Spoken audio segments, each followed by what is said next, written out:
The member for Bradfield, Minister, has the call. Thank you, Mr Deputy Speaker. I rise today to speak on the devastating bushfires that have been impacting much of New South Wales and Queensland and indeed other states over several weeks. Our emergency services have once again shown their skill, dedication and courage in the face of very difficult conditions.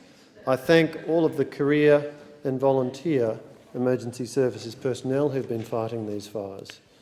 Our government's first concern is for the safety and needs of those directly affected, particularly those who have lost their homes and, worse still, have lost loved ones. Although conditions have eased, the threat is not over yet. Elevated fire danger conditions will continue over the fire grounds in North East New South Wales and South East Queensland.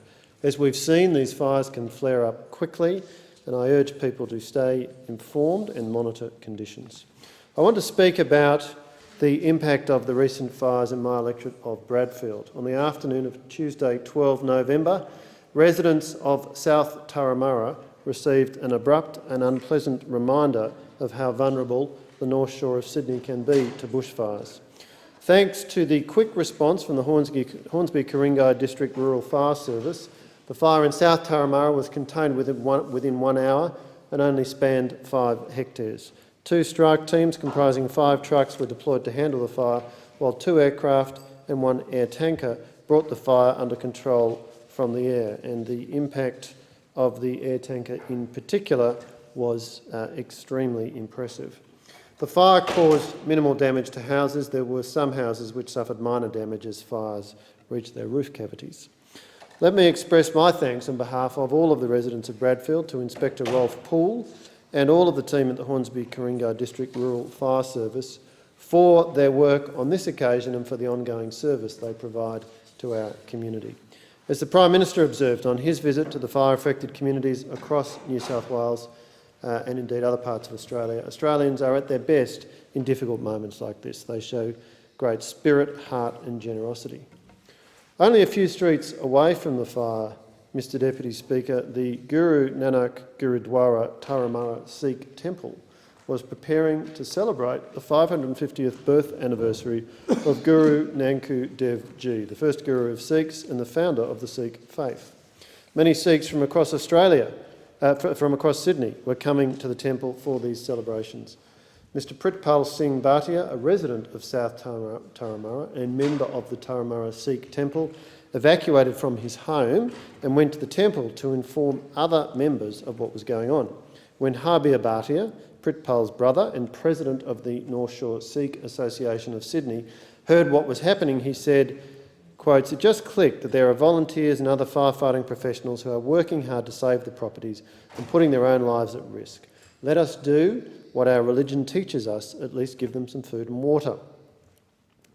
A team of men and women from the temple began to pack langar, a community lunch for those who were fighting the fires. 3 types of rice and vegetarian curries were packed, water bags were picked up and 2 cars drove back towards the evacuation zone to distribute the food to the firefighters. It did not take long before a continuous supply chain was set up between the temple and the firefighters as more vehicles and volunteers with food and water were dispatched. Supplies were also offered to local residents who had been evacuated from their homes. And may I say, Mr Deputy Speaker, having myself had the opportunity on more than one occasion to enjoy a delicious meal at the Turramurra Sikh Temple after visiting there for a service, the food is remarkable and I'm sure everybody who was privileged to enjoy it had their spirits lifted.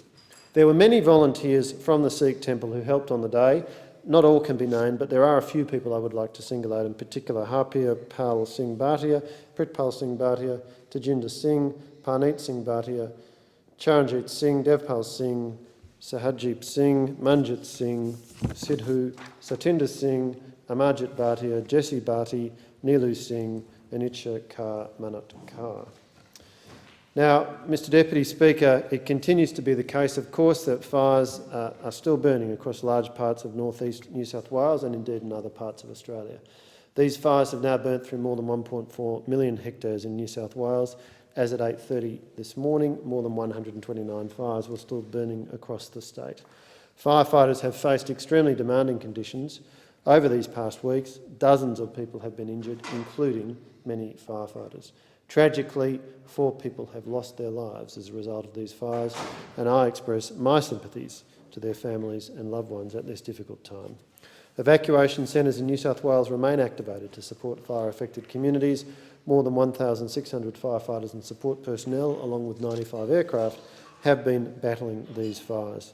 Can I inform my community in Bradfield that there are a number of supports available to those affected by bushfires, and for those in the Ku-ring-gai local government area, the disaster recovery funding arrangements jointly funded by the New South Wales and Commonwealth governments have been activated. This assistance is administered by the New South Wales Government, and anyone in need of assistance should contact the New South Wales Government Disaster Welfare Assistance Line on 1800 018 444. The Australian Government's Disaster Recovery Allowance has also been activated for the Ku-ring-gai area. This payment is a short-term income support payment to assist individuals who have experienced a loss of income as a direct result of the bushfires. Thank you, Mr Deputy Speaker. Anyone who has been adversely affected by the bushfires in New South Wales can contact the Department of Human Services and test their eligibility for the payment.